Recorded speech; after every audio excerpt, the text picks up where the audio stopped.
Matt Stone is one of Graceland's top 10 Elvis tribute artists in the world. The 19-year-old Florida native is taking the industry by storm. With Matt's remarkable voice and fiery stage presence, he has earned the adoration of fans all across the country. I'm delighted to say that Matt joins me on today's show to discuss how he was bitten by the Elvis bug and how it led to him to become a successful Elvis tribute artist. Matt also discusses with me his opinions on the recent Baz Luhrmann movie and the brand new Netflix animated show, Agent Elvis. Hi Matt, welcome once again to Elvis the Ultimate Fan Channel. Thank you very much for welcoming me, Steve. It's an honor to be back on. Yeah, back on is right. Now, we were just saying before we came live that we've done this before, but we were trying to remember how long ago. I think it's 3 years, and I think it was before that damned COVID. Yeah, I can't remember. I think it was during COVID, as far as I remember. I think we were on with Jake Bailiff and I think Logan, maybe? Yes, Logan Rainey? Is that right? And Patricia as well? Yes, and Patricia too. Yes, that's right. Yeah, we had a great time, and I'm still as fascinated as ever about the young people being such massive Elvis fans, and that's really what I want to start the interview with, is how a 19-year-old fella like yourself got bitten by the Elvis bug. How did it all start? How did it all happen? So I think that all the cheesy Elvis pop culture references and little things that came out of the 90s, as terrible as they might seem to us real fans, I mean, it was really that kind of cheesiness that bit me in the first place. Watching Uncle Jesse as Elvis on the show Full House, it ran from 1987 to 1995. Just really, cheesy, thank you very much and all that. And Uncle Jesse, he put on a jumpsuit and he sang an Elvis concert on an episode. He sang Jailhouse Rock for his wedding. John Stamos, who's, really a huge fan. Yeah. He was the one who I first heard sing those songs through watching the show. And after watching him do them, I just looked up the real version. I watched Jailhouse Rock and I thought it was the coolest thing I'd ever seen. Elvis was sliding on tables and the cool guys in the background with the cardboard instruments. And it was so cool. So a lot of people talk about how Elvis was kind of reduced to a pop culture caricature, but that caricature, it brings people into Elvis in the first place, in some cases, myself being one of those people. Well, the Jailhouse Rock sequence was definitely one of the highlights of Elvis's movie career, that's for sure. Real And he choreographed that himself. Yeah, he did. Yeah, they went to film the show because they tried to give him a real dance sequence, something kind of like what we'd see in what's that film from '61 that Elvis was, West Side Story. They wanted to do something like that, like a musical choreographed dance sequence. They gave it to Elvis, and he tried to do it, and he couldn't catch on to it. So they went out and they filmed one of his shows on tour, and kind of created a choreographed sequence based off of his own moves. So I'm really curious now that I mentioned that, which show that was that they filmed. And what happened to that film. Yeah. And another thing I always watch out for when I'm watching that sequence is, this is when Elvis actually aspirated his tooth cap, didn't he? Yeah, he swallowed his tooth during that sequence. Now, I'm not sure whether the actual moment he did that appears on the film or not, or whether it was another take or something like that. But they had to stop the filming, didn't they, for a day or two, and he had to go in and get it surgically removed by a bronchoscope or something like that. So funny because that's the end of the film. Yeah, that's right. Yeah. Because the end of the film, he has surgery after he gets punched in the throat, and they're afraid he can't sing anymore. And the same thing happened during the filming. Yeah, and they didn't believe him at first. He says, he was breathing in and out, and there was a whistling, and they thought, no, it's just a little bit of phlegm or something like that. And he says, well, that phlegm has just moved, and then he says, and he showed them where the tooth cap should have been, and they said, uh-oh.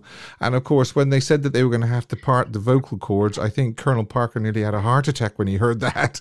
Oh, I'm sure he did.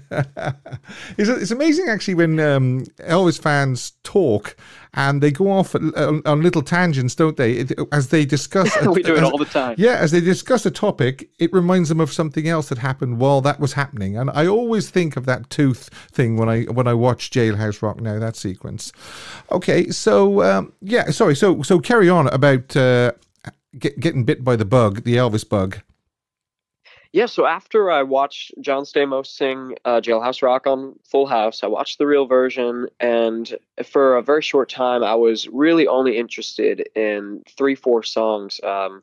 Jailhouse Rock, Hound Dog, and Dixieland Rock was another one Oh, that I wow. found somehow. I mean, that's hardly a hit song, Hmm. but that was a song that I just absolutely loved. And I just wore those 3 songs out.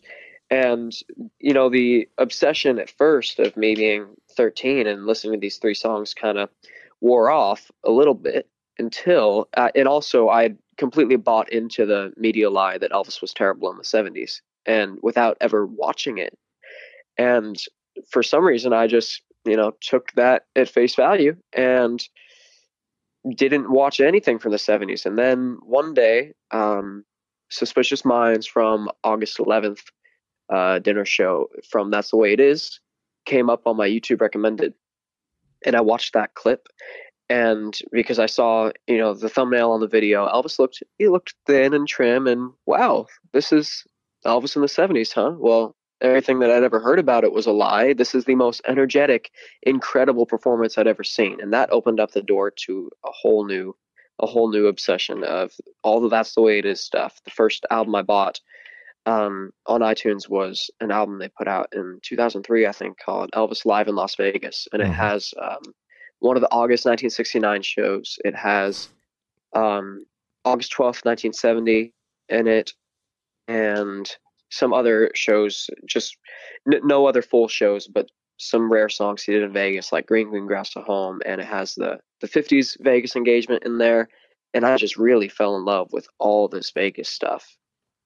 I think I bought that when I was actually in Memphis, visiting Graceland in one of the shops across the road. This was before the big complex. This was in 2002. And it's, as you say, it's a great set.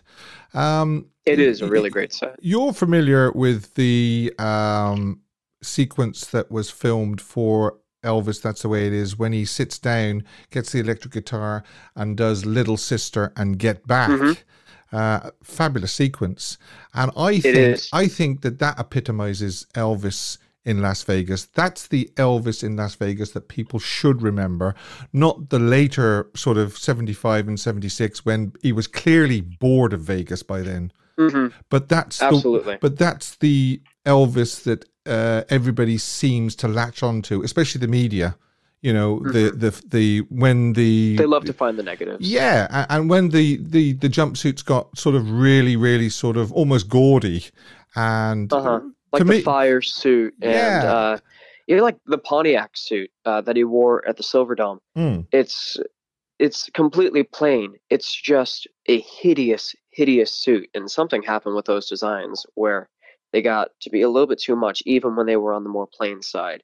But something really cool about what you just mentioned when he did the sit-down show on August 12th, because he did the sit-down stuff all throughout 1969. Every show he was doing, Baby, What You Want Me to Do, Runaway, Are You Lonesome Tonight.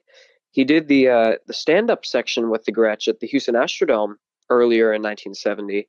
He did it August 12th. He sat back down again, and that's the last time that I can think of that there's any kind of footage of him playing the Gretsch on stage. But if you look closely at all the shows that came afterwards, up until about 1973, you can see the Gretsch Country Gentleman sitting behind Charlie on stage just in case Elvis wants to play it. It's even there in Aloha from Hawaii. Yeah. And also, we've got a case of him. Was it closing night in February 1970? They added an extra show. Was it a 3 a.m. show? I believe so. And he sat down at the piano and did Blueberry Hill and Lordy Miss Claudy. Lordy Miss Claudy, that's right. Yeah, I saw at the Hard Rock, the Hard Rock restaurant in Universal in Orlando. Every Hard Rock has an Elvis room. So every time I see a Hard Rock, you have to go in and you have to find the Elvis room and see what they have in there. Yeah. And something really, really cool that I found in there was this rehearsal set list, and it had some songs on there. I believe that the set list was created for like January, February of 71, or maybe Tahoe in '71, but it had some songs on there like "Where Did They Go, Lord?" Yeah. to be rehearsed for the show. And it also had Lottie Miss Claudia on there, and next to Lottie Miss Claudia, it's written piano. Right. It's like, oh, how cool is that? There's so many songs that he was doing live in the '70s or just rehearsing, wanting to bring into the set that were never used. Yeah. So what I'm really trying to say, I think anyway, is the Elvis Las Vegas we should really remember is from 69 maybe to 72, maybe early part of 73, but after that he was clearly bored, I think, and I think he'd had enough of Vegas, to be honest. I agree. The August '72 shows, like there's an FTD called "What Now, My Love," that it's also August 12th, I think, of '72, and it's one of the most incredible shows that he ever did in Vegas, in my opinion. Uh, so, and also, I really think that Elvis, when he had a new girlfriend around, he always upped his game. Yeah. So August '72, he was amazing. That was the first set of shows that Linda saw. He was also great in November '71. Joyce Bova had brought her family out to go see Elvis's show. So he really upped his game, and he was having Joyce on tour with him there. And December '76, same thing with Ginger. He was always taking it up a notch when he had a new girlfriend around, and that's something that I think is really cool. But you're right, by February of 1973 in Vegas, the show had really started to bore him. I mean, they were starting to cancel shows, and he was getting sick and having to leave the stage early. He was doing karate demonstrations. He was reading from books and things like that. So yeah, I mean, it all does point towards boredom. There's that great picture of him in the red Spanish flower suit where he just has, I'm pretty sure it's the Bible, open in his hand, and he's just standing there in the jumpsuit reading from the Bible. Yeah, yeah. I'm sure the Vegas audiences loved that, and I'm sure the management loved it while they're trying to get people to gamble. Exactly, yeah. But of course, devastatingly handsome. Whatever the lighting is on that photograph, devastatingly handsome. We've gone off at a tangent again, Matt, and I just absolutely love it. I really do love it. Me too. The listeners are probably just thought they've just stumbled across a private phone conversation between two Elvis fans, and that's probably what it is anyway. So it is what it is. Yeah, it is what it is. It's the best podcast material. Exactly. So let's get to the kernel of the matter as well. You are a Elvis tribute artist, and tell me how the process then sort of came from just the fan to being a tribute artist. So it was being I was always naturally an imitator of whatever I liked all throughout my life. I mean, when I was 3-4 years old, I was a huge Led Zeppelin fan, and I was imitating Robert Plant from Led Zeppelin, not professionally, but I was 3 years old and singing on my parents' bed and making videos singing along to Led Zeppelin songs. And I mean, I was Jimmy Page from Led Zeppelin for Halloween one year. I was Billy Idol from Billy Idol for Halloween another year. I mean, I just always wanted to, I guess, kind of recreate what amazing singers and musicians were doing. So naturally, when I found Elvis, I think it was the same night that I first watched Jailhouse Rock. I grabbed a leather jacket from my closet, one of my microphone stands, because I was always a guitar player. And so I had, equipment and stuff. And I came downstairs and I just sang Jailhouse Rock. And I didn't know the song very well, but I knew that I wanted to do it. 2 years later, a friend of mine invited me to an open mic night, and I sang a few songs. I don't even think I sang any Elvis songs that night. But as time went on, I started adding some Elvis songs to my set at the open mic night, and I started singing at some nursing homes and stuff. And of course, when you have an older crowd, you have more of an excuse to do some Elvis songs rather than Led Zeppelin. I don't think that goes over too well in memory care.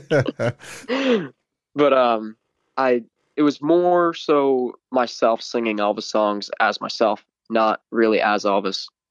And as time went on, I started to really look up to a lot of the other ETAs and almost becoming a tribute artist for the other tribute artists, which is a trap that I see so many of these young ETAs falling into. And it's really it's really sad because I mean there are kids who you go to these Elvis competitions and you see them in the dressing room and they're watching a video of Dean Z or Cody Slaughter stuff to get ready and to get pumped and to figure out what they're going to do. And I tell like, no man, just watch Elvis, please. Yeah, exactly. Yeah, yeah, Mhm. yeah. But I'd really fallen into that trap of, I guess, wanting to be an ETA. And I think it was really during COVID when I kind of broke that mold and I fell out of love with all these ETAs and I really fell in love with Elvis himself and wanted to do Elvis right and wanting to do it justice and wanting to do it authentically, which is really, I think, what separates my show from a lot of others is that I want to do everything perfectly authentic to what Elvis did at that specific time. So rather than just wanting to be entertaining and kind of, look like Elvis and sing some Elvis songs that everybody loves, if I decide before the show I'm doing February 1971, I'm putting on my knot suit and I'm closing with Impossible Dream and I'm doing all those songs from those shows and I don't break what I say I'm going to do. Yeah. So you assembled the band. What have you got? Who and what have you got in the band? So right now, I reached out to a real good friend of mine. His name is Sean Bryant. He is a guitar player for Dwight Eisenhower and other ETA, and he works with Ted Torres sometimes. And he knows the material well. He saw Elvis live in '77, and he just knows a ton of musicians. I mean, this guy's been in the musician scene for so long. Jerry Sheff once replaced him in a band in the '80s. Oh wow! Like he's been with these people for a long time. Like real good friends with Bob Lanning, and we're actually working on getting Bob for a show right now because that'd be so cool. I would love to actually get Bob Lanning on the show actually to have a quick word with him. So. Yeah, that'd be real cool. If I do the show with Bob, I'll tell him, hey man, you got to do an interview with Steve. Thanks a lot. But so he kind of put together a crew of musicians for me of just a little bit of a rhythm section to work with, and we've gone through a few drummers trying to find one who really, captures who Ronnie was, and I mean that's the hardest part of finding a group. Yeah. I mean James, it's a distinct style, but it's one that can be replicated. Jerry Sheff, same thing. Glenn Hardin, same thing. But when it comes to Ronnie, you have to have a really excellently competent drummer who can work his way through a kit, but also has incredible reflexes to accent exactly what you're doing at that moment. There can't be any delay. Yeah. So like he has to watch you wind up before the thing for him to hit the cymbal or whatever it is. I mean, Ronnie was. Well, we as Elvis fans know that Elvis was Ronnie's conductor, wasn't he? He was. He was always urging Ronnie to watch me, because if you watch me, you'll be able to follow. Yeah, exactly. Yeah. So and let's go to the jumpsuits, because I've watched your videos, I've watched your shows on your website. Oh, by the way, fantastic website, by the way. We'll be giving the address out nearer the end of the show. And you've got the actual jumpsuits down to a fine art as well. I've looked at them and they are spot on.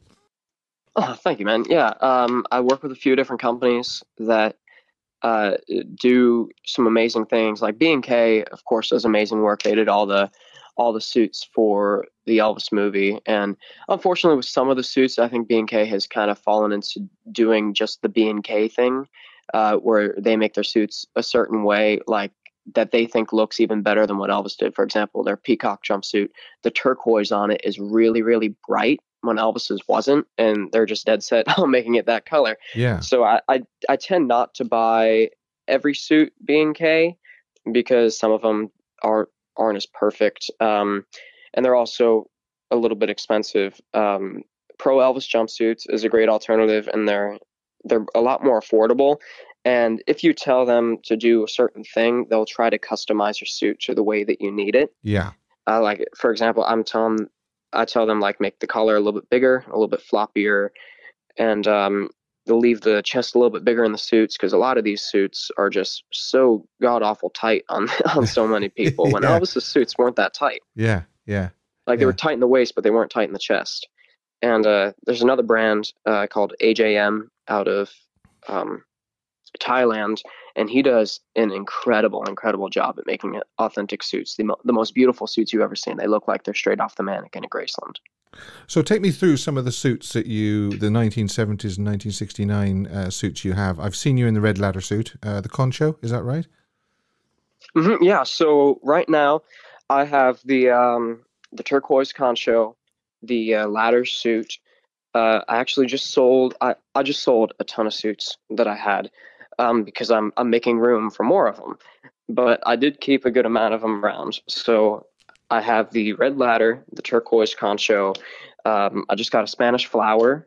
I have the Aloha I just got, and I haven't worn it yet.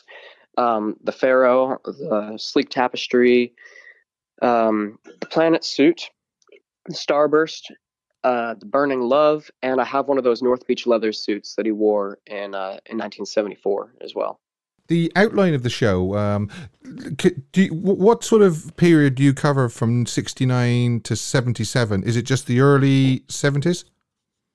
I try to stick 1969 to 1972 as much as I can, but I have been getting a little bit more into the 73 shows. I don't see myself going past that very much, but I did just book something new just for fun. I do this little theater about 4 times a year, probably every 3 months, where we come up with these period shows where I've done GI Blues, and we did all the songs from GI Blues, and then we did Elvis Is Back. We did those sessions and recreated the sessions on stage. Very good. We did Blue Hawaii. We did Girls, Girls, Girls, and we're doing an Easter show next week. I'm not sure when this is going to air. And right after that, our next show that we have planned is called Moody Blue, because I'm always looking to do things that I don't do at my regular shows. So we're opening the show with the Jungle Room sessions, and then I'm going to do Elvis's show at the West Palm Beach Auditorium in 1977. Very good. So that's going to be something completely untapped for me. I mean, I'm not the best physical representation of Elvis in 1977, but it's something that I've always wanted to kind of put together and do it. So I'm going to do it for a run of 3 or 4 shows, and then probably hang that suit up for a while. Okay, that's great. Now, how long is your show? Do you kind of do a full show just like Elvis did, an hour long? Right. A lot of theaters want to do 90 minutes, so I'll try to extend as much as I can to 90 minutes, but I'm always taking from the same period. So if Elvis was doing, show and That's the Way It Is, he'd probably take 1 or 2 of his recent cuts, like I've Lost You or Just Pretend or 20 Days and 20 Nights and Just Can't Help Believing. I will try to take like 3 or 4 of those newer cuts and put them in just to extend the show and have it be era appropriate and have it fit what he was doing at the time, but still fill the necessary time for a show. Yeah. Okay. Let's move on a little bit. Let's talk about some rare footage that came out recently.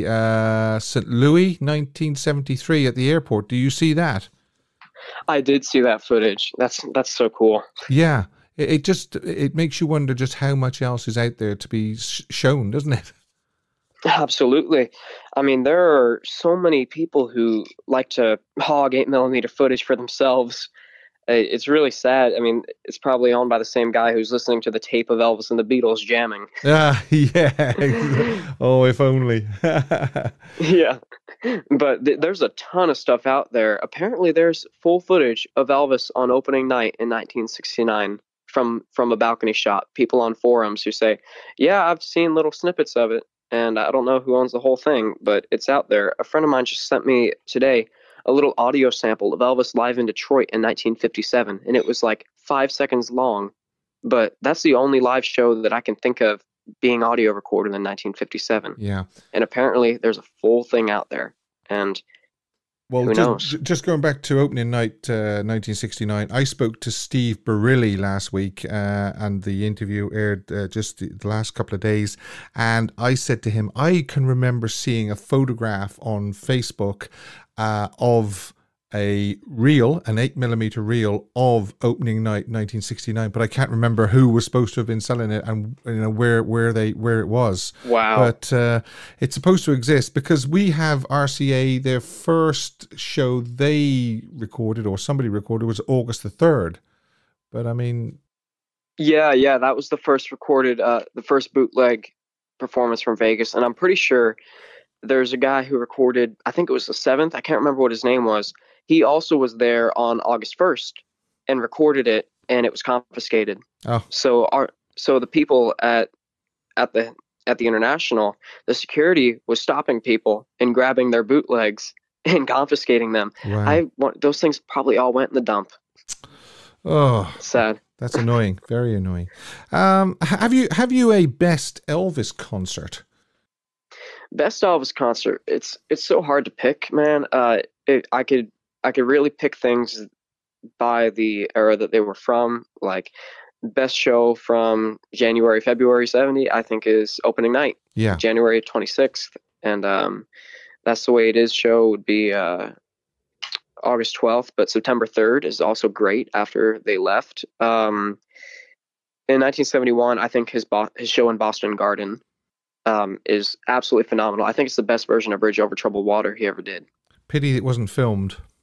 But yeah, it's so sad, Of man. course, There's a they had Madison Square Garden in mind, and of course that wasn't filmed, but it was obviously professionally recorded, though. hmm yeah. And speaking of, we were talking about opening night in '69. Uh, there were camera crews there who were interviewing the celebrities who were coming into the show. Exactly. Yeah. And man, they didn't get anything from the actual show. How sad is that? Yeah, yeah. I think it might have been something to do with Colonel Parker, if the Oh, truth yeah. be told. Something tells me. Yeah, yeah. What about that Hawaii photograph that surfaced as well a few months back? People were saying it was taken just before or just after Aloha from Hawaii. But I did a show on it when it came out, and I firmly believe, even though it said March 1973 on the border of the print, that was, of course, when it was printed. But I think it was taken either in May 1972 or November 1972. He was in Hawaii those two occasions, one to get a tan for Madison Square Garden, and then he was in concert in November in Hawaii, wasn't he? I believe it was May of '72 as well. I think he wasn't as tan as he was in that picture in November. And it was the clothes he was wearing as well, because there's photographs of him on the flight back to the States, and he's wearing the same sort of thing, the blue Yeah, that's pants, right. the And he's gold with Rick belt. Springfield too. Yeah, yeah, yeah. Yeah, Uh, that's right. That's right. And he looks a little bit puffier than he did in Aloha. I mean, he had lost every ounce of baby fat on his face. yeah. He looks to be a little bit bloated in that photo. So I can't believe that it would be January of '73. He was way too thin and completely lost all of his every ounce of body fat on him for that show. Yeah. Him and Sonny West went on what is it, a 500 calorie a day diet or something for a few weeks Yeah, before and they were Aloha. also doing that hormone that pregnant women have. They've been able to for weight gain. Today they isolate it and they'll give you an injection of just the hormone, but they were doing injections of pregnant woman urine back in the Yeah, day because yeah. it had the hormone in it and they didn't know how to isolate it yet. Wow, wow. Some crazy stuff that Yeah, he did for that show. yeah. But he did look fantastic. He really He did. did. And of course, clearly you can tell the difference between the rehearsal show and the actual broadcast show hmm because of the hair. He didn't like the way his hair looked. When he watched the playback of the rehearsal show, he didn't like the way his hair looked. So was it Patty Parry he got to do a haircut for him, hmm Harry style. I believe so. I believe it was Patty. I'm reading Joe Esposito's book right now. Have you ever read it? No, I Good Rockin' haven't. Tonight. No. It's fantastic, man. There are so many books that like to tell the same stories over and over and over again, just from different perspectives. Joe's book actually brings in stories that a lot of people have never heard before, and stories that I've never seen written in any other books. And he was talking a lot about when Patty came over for the first time, and Elvis paid her $750 to do a haircut for him Wow. because she said no, I will not take anything, and so he gave her $750 as a tip, and then she said, I'm never ever charging you for another haircut for the rest of my life. You're not doing that. But then Elvis was buying her cars and everything else. I'll have to check to see what $750 equates to in today's amount. It Yeah, sounds like an I love to awful know. lot of money. The funniest thing about Joe Esposito's book is 90% of it is about the science of moving girlfriends around for Elvis. and like, keeping one in a different room until the next one left for him to bring the next one in, and organizing the flights. Like Joe said right in like the first page, that was one of the biggest parts of his job, was organizing the flights and the rooms for the different girlfriends who were coming in as soon as the other one left. What was the title of Joe's book? Good Rockin' Tonight. Good Rockin' Tonight. There's another one as well he's done as well, Straight Up as well. That's another one, I think. That's Right, yeah, I'll have to check that one out. Yeah, this is Good Rockin' Tonight, Good and Rockin' Tonight. it's a fantastic book. He also talks a lot about the Paris trip in 1959. Mm-hmm. Some really funny stories. Do you read a lot of Elvis books? I try to read as many as I can. Yeah, you're probably like myself. With you busy doing the shows and me doing the channel and working as well. It's kind of hard to sit down and read an Elvis book. I used to many years ago. I used to read a lot of Elvis books, but I haven't read as many as I used to. I found the Peter Guralnick Volume 1 and Volume 2 fantastic reads. It's very, very good. My one complaint about Last Train to Memphis is that the beginning of it goes a little bit slow, and it reads very statistically, and it's really just like at 4 a.m. the tornado hit on this date in 1947, or whenever it was, or 1937. Yeah. But once you get past that, I tried to read that when I was like 14, and I couldn't get past the beginning of it, but I powered through. Probably a year later, and I was so happy I did, because especially Careless Love, like just amazing books. Yeah, it's heartbreaking at certain junctures, though, isn't it? When you can see it's actually called The Unmaking of Elvis Presley, isn't it? Mm-hmm. Which is kind of accurate in a way. What about the Alan and Nash books as well? There's two good books there, the Elvis and the Colonel and the Revelations one as well. Two good books, I think. I haven't read any of her books yet, and I have, I believe it's Elvis and the Colonel. No, it's a different book on Colonel Parker. Yeah, I don't have any of her books yet, and I need to get into them. I have a few things on my list here. I'm doing Joe's, and then I bought the book about Anita Wood that her daughter wrote. Oh yeah. Being Elvis, A Lonely Life by Ray Connolly, I've heard amazing things about. Yeah, I interviewed Ray for this channel, and of course I interviewed Alana as well.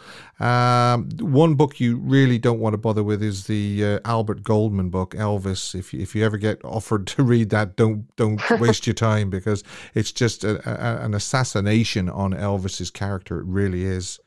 Oh, really? But unfortunately, Lamar Fike had dealings with that. He provided some research and information for Albert, but he did say later that, he didn't agree with a lot of what Albert wrote. Mm-hmm. There's a lot of fictionalized things. For example, Bill O'Reilly has a new book called something about celebrity. It's man, I can't remember what it's called.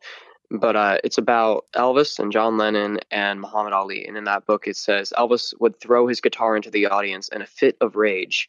So, no, he was throwing his guitar out to be generous. Yes, that's and right. to try to give his guitar away. He's not some mad dude who's throwing his guitar out at the audience just because he's angry.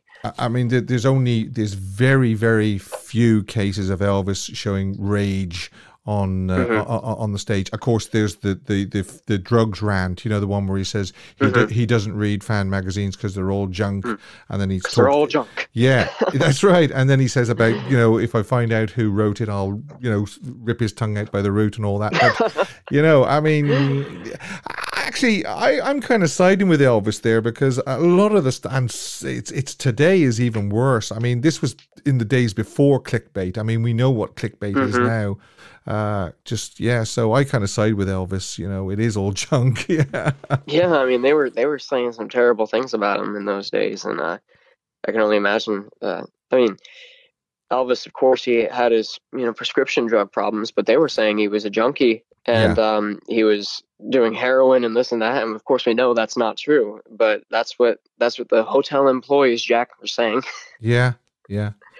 There's this really, really fantastic series that I'm in right now by Eric Lorenzen called The Elvis Files. And there are these huge coffee table books full of candids. And just to give you like a comparison on size, I say it's probably about 1.5 times bigger than Elvis Day by Day, which is a huge book. and it's just these full, beautiful photo pages of candids from like 2 to 3 year spans. So right now I have volume 5 and volume 6, which is 6970 and 71 to 73. And they're Okay. the most incredible books that I think I've ever invested in as for candids. Right. I'll have to check those out. Elvis Files. Yep, they're called the Elvis Files. And Great. he used to publish a fan magazine back in the day, I believe, that was kind of similar, but these are just like huge coffee table books. And right now I'm on the hunt for volume 3 Okay. because, or sorry, volume 4, Uh-huh. 65 to 68. Man, that book looks so incredible. There's so many photos in these books that you just never seen before. Yeah, and you never get tired of looking at photographs of Elvis, that's for sure. Never. I particularly like the Al Wertheimer Elvis in the Hmm. beginning, 1956. That was around June, the end of June and the beginning of July, wasn't it? It was really just before the curtain Hmm. came down. Parker sort of pulled the curtain down after about summer of 1956. Nobody ever really got that close to Elvis again, as a photographer anyway. Yeah, especially not with high quality stuff. Like Sandy Miller was taking a lot of photos at the gates and stuff, but when it comes to being backstage with Elvis and Yeah. taking photos of him, like those photos, there's nothing like it at all. July 4th in the Audubon Drive house as well, before he did the Russwood Park uh, concert. Just some Hmm. fabulous shots with Barbara Hearn. And I had Barbara Hearn on the show, and she is a darling. She really is a darling. But it was just unfortunate that it just didn't work out between them, unfortunately. Hmm. She could see, I think she felt that Elvis was just surrounded by just too many yes men. Hmm.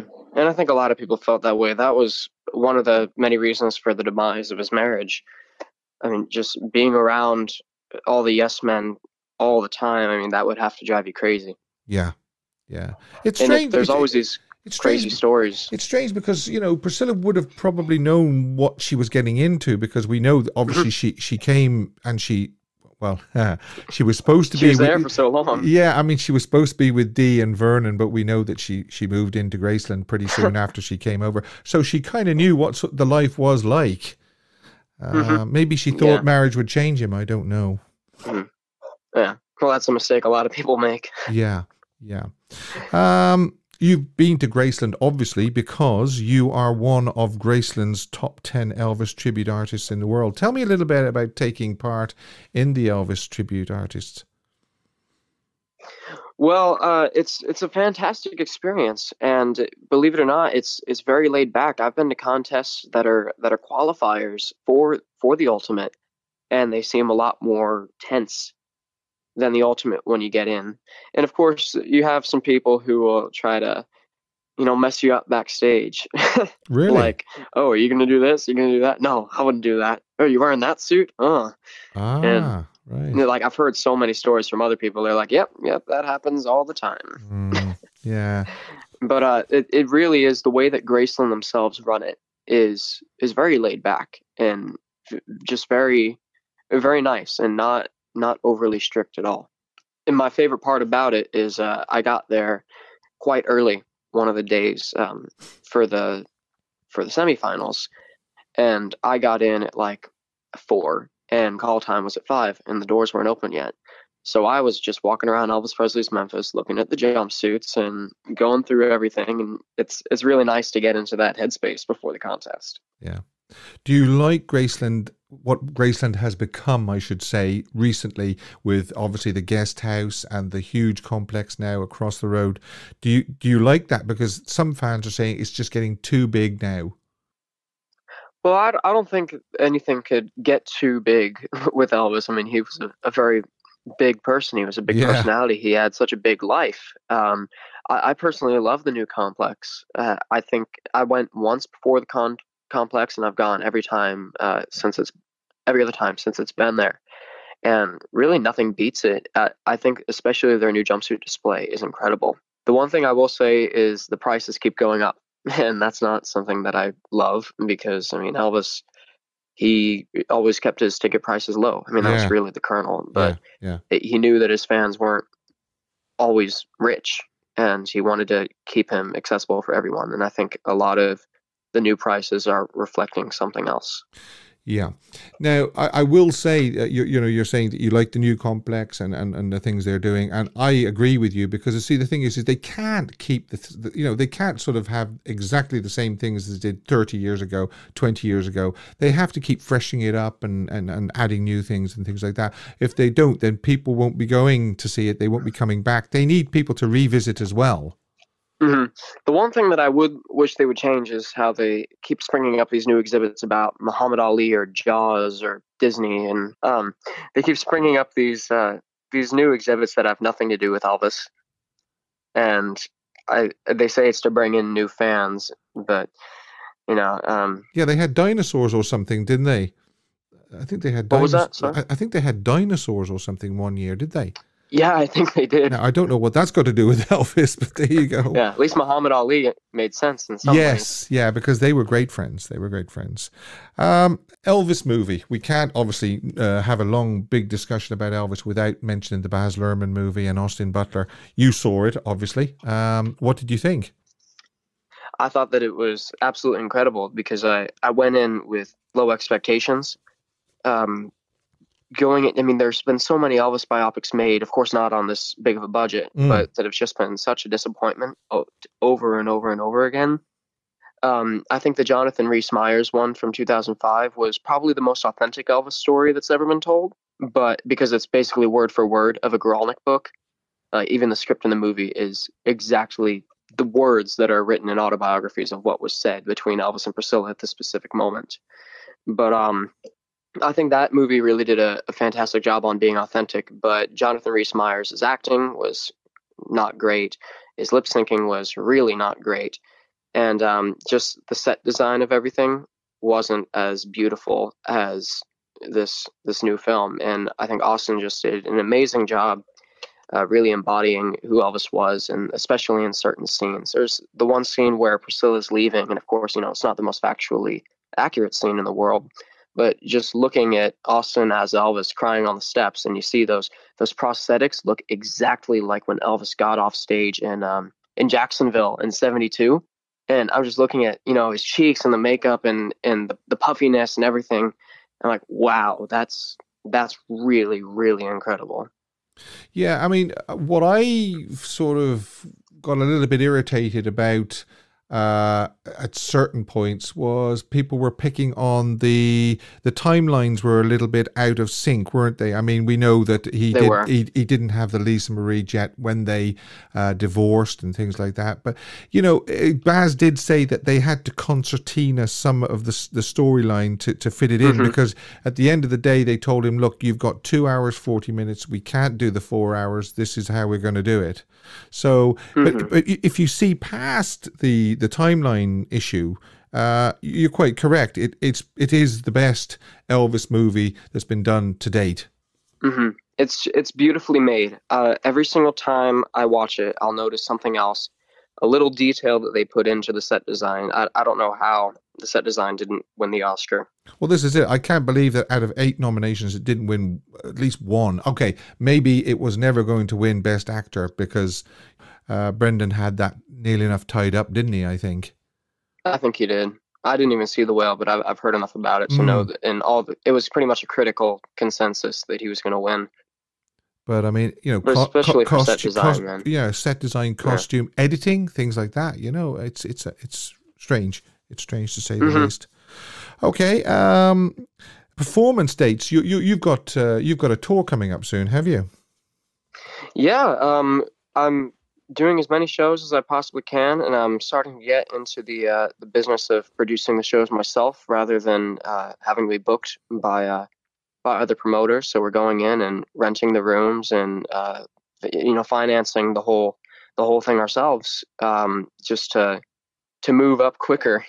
So we're doing, of course, all of our regular Florida shows, and in October, I'm right now working on a tour of Georgia, which is going to be super cool. We've got 3 shows lined up so far. I'm working on a 4th show, and we're doing some dates in Iowa later this year, and just trying to move out of the the Southeast and try to get to other places and hopefully out of the country at some point. But, it's a work in progress. Because you're based in Florida, aren't you? We are. Yeah. Okay. So anybody that wants to get more information about Matt Stone and tour dates and so forth, the website is mattstoneaselvis.com. It's as simple as that, isn't it? Yeah, that's right. And I'll link that below the video anyway, so people can just click on that. You've got a YouTube channel as well, haven't you, Matt Stone as Elvis? I do. And I can tell just by watching the YouTube channel just how passionate you are. One particular video caught my eye, actually. Every single microphone Elvis Presley used in his career. And I was fascinated by it. And I've got to admit that my favorite, right? Believe it or not, if you can have a favorite jumpsuit, you can have a favorite microphone, right? Can't you? That's right. My favorite, believe it or not, was the SM53, which I think surfaced around September, November time in 1970. Is that right? That's right. Yeah, he used it on the whole September tour, and he used it on some of the stops in November, and he used it again in November of '71 at the Salt Palace. It's unusual because it's got grills on the side of the head of the microphone as well as on the top. Because most people, obviously, this as a performer, you end address the microphone, so you actually you sing into the top of the microphone. But this has got grills on the side of it as well, hasn't it? Yeah, and I think it's just decorative. It's just a unidirectional mic, but it's certainly a cool looking mic. Yeah, it's really beautiful. And I've looking at your videos as well. Again, you see your attention to detail. You've got an RE15, haven't you, which Elvis used in the Comeback Special and in the early 1970s. That's the way it is, and so forth. I do. Yeah, I've got a pretty solid arsenal of microphones. I got the RE15. I've got the SM53. I've got the CS15 that I used from 75 to 77. Another mic that I use, it's not the same mic that Elvis had, but it looks exactly the same. He used, I'm trying to remember what it was called. It's in the video. It's the D224, I think. I'm trying to think of the brand. It's that microphone that you see him using in 73, 74, where he has the pop filter taped down with different colored tape. Yeah. Yes. He has it with yellow and he has it with blue. I just have an SM81, pretty modern mic that just sounds amazing. It's the same mic that J.D. Sumner used a lot of the times, actually. Yeah. And I have the pop filter on there and I have the tape around it. And man, the thing sounds incredible and it looks exactly like the 224. Yeah, well, the RE15 that he used in the 68 Comeback Special, and then that's the way it is in the early 70s, he used that almost all the way through, didn't he, right till the end? But what people don't realize is after about Elvis on tour, they were putting a windshield on it or a pop filter, weren't they? Because I think around about the Elvis on tour time, the producers said, there's a lot of popping sounds, we better put a pop filter on that.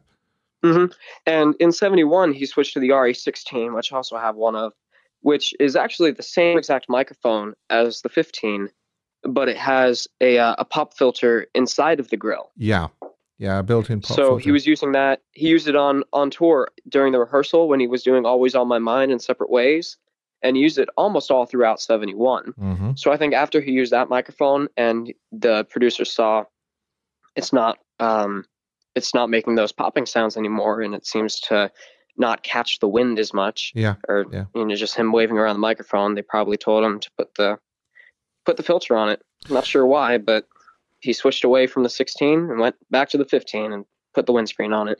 Elvis always had a lot of problem with the B's and the P's and things like that, because listening to the studio outtakes, even as early as 1960 and things like that, they'd stop a take because they had a wind pop on Soldier Boy or something like that on the B in boy.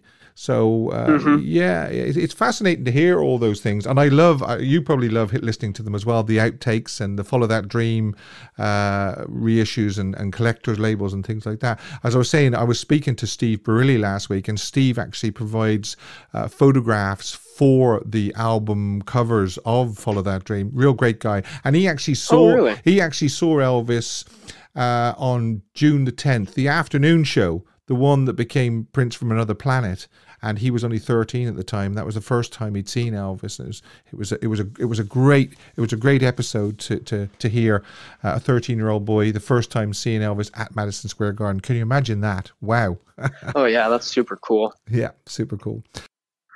Yeah, I love those outtakes, and I really, really love what they're doing now with the new albums that they're putting out just about every year of the studio sessions, and giving us the alternate takes in a better master than we used to. And I think it's really interesting that for a really long time, all the new albums they were putting out, they were just adding the Royal Philharmonic or all these strings and kind of taking away from the original arrangements and the original instruments and kind of drawing back Elvis's voice a little bit. But when you hear these studio takes that are now undubbed without the strings, especially like Elvis in Nashville, Yes. it's, in my opinion, how they should have been released in the first place. I mean, there are some songs where horns and strings can add a little bit of something, but songs like The Sound of Your Cry, I mean, Elvis's voice it's so alive at that point, and that you really can't appreciate the rawness and his raw talent when you have all of the overproduction that Felton was putting in later. Mm-hmm. We Can Make the Morning. Unbelievable. Mm-hmm. Unbelievable undubbed. Yeah, I mean, hats off to Matt Ross Spang that engineered those two sets, 71 and 70. Brilliant. Agent Elvis. What do you think? I wasn't really a fan of it. I don't have Netflix, and I pirated the show on on one of those websites. Yeah. And I started watching it, and I accidentally started with episode 10, and I was very confused. And then I went back and I watched episodes 1 and 2, and I was trying to get into it. Like, it's Elvis. You have to like it in some sense because it's Elvis. But really, it's Matthew McConaughey. Yeah. Talking as if he is Elvis. But, I mean, I can only hear Matthew McConaughey in it. Yeah. I mean, it's very adult. You know, it's definitely not for kids. It's an adult cartoon, isn't it? Yeah, I mean, it's really marketed towards people my age, so you'd think I'd like it, but not a huge fan. I think the main clientele they're looking for the show is, young men who think that all that stuff is hilarious, but it almost seems like there's so much of it that it just gets tiresome real fast. Mm-hmm. Mm-hmm. I covered it on a show there a couple of weeks ago. I think the artwork is good. I mean, the drawing and everything like that is great. And I don't think that Matthew has overdone Elvis accent. I mean, he could have gone really sort of and okay, thanks, baby, and all that. But I don't think he's overdone it too much. But I know what you're saying. You can only hear Matthew doing Elvis. Yeah, I only hear Matthew's voice. It's not like Austin was talking like this the entire time.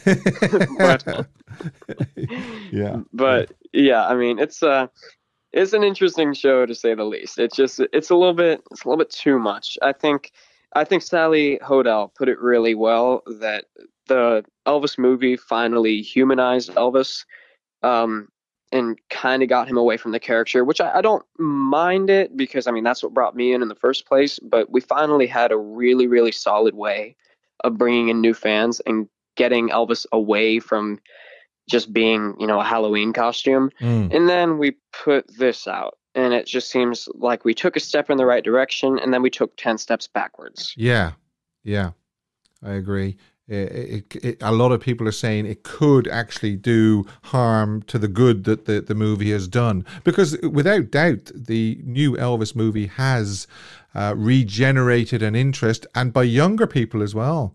It's created new fans. It really has. Yeah.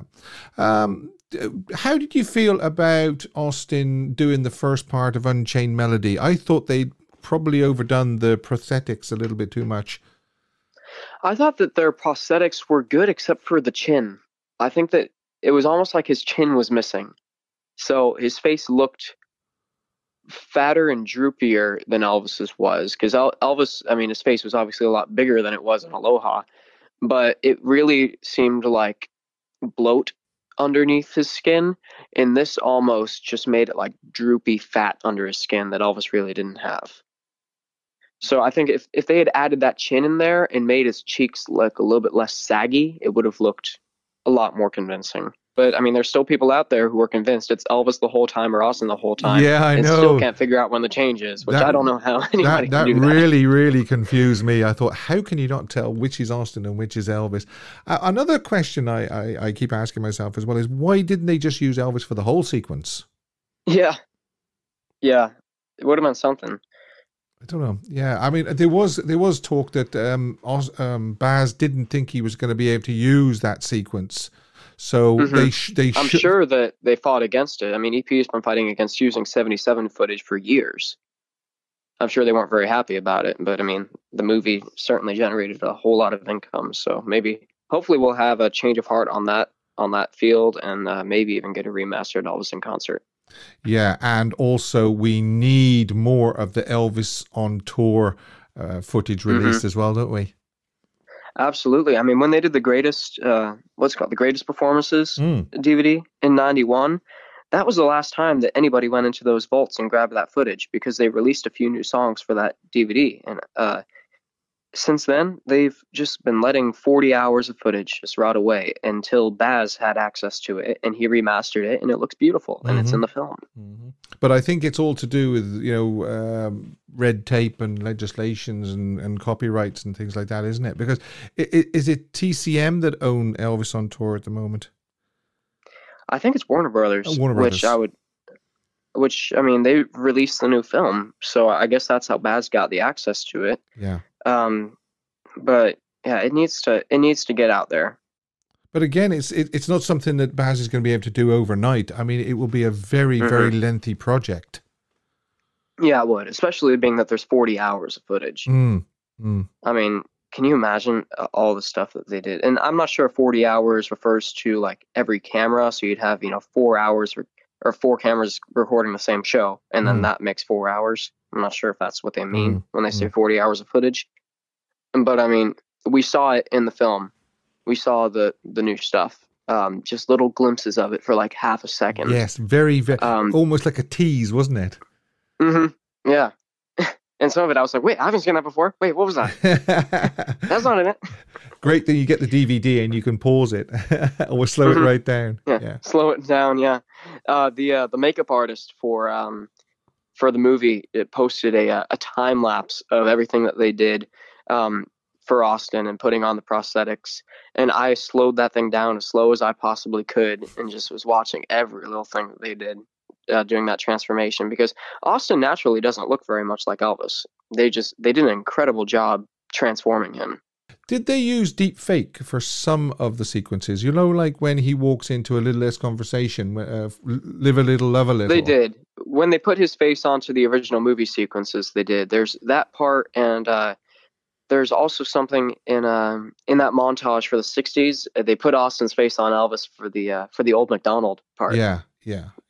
Matt, it's been really, really great fun talking to you. I think we could go on for another couple of hours easily. In fact, we should probably do another show and cover what we haven't covered this time. It's always an honor talking about Elvis. If anybody wants to talk about Elvis, feel free to message me, because I could talk about it all day. And let's just mention again, mattstoneaselvis.com website. That is all you really, really need to know about Matt and his shows and how to get tickets and so forth. Thank you so much, Steve. Thank you for having me on. Thank you for the promotion, and hope to be on again soon. Thanks, Matt, and take care. Thank you. Bye-bye. My thanks again to Matt for joining me on today's show. It's so refreshing to speak to someone his age with so much knowledge and passion for Elvis. His enthusiasm was evident in the way he spoke, and this carries over into his stage performances. I would recommend visiting his website, mattstoneaselvis.com, to see for yourself. Elvis the Ultimate Fan channel broadcasts live every Sunday on YouTube, when we have lots of Elvis fun, including an Elvis quiz with a prize for the most correct answers, Elvis history, interactive polls, smoking hot photos, and much more. Viewers can chat live with other Elvis fans and phone into the show and talk all things Elvis with me. I hope you can join in with the fun on Sundays. Until then, thanks for listening, and I hope you can join me next time on Elvis the Ultimate Fan Channel.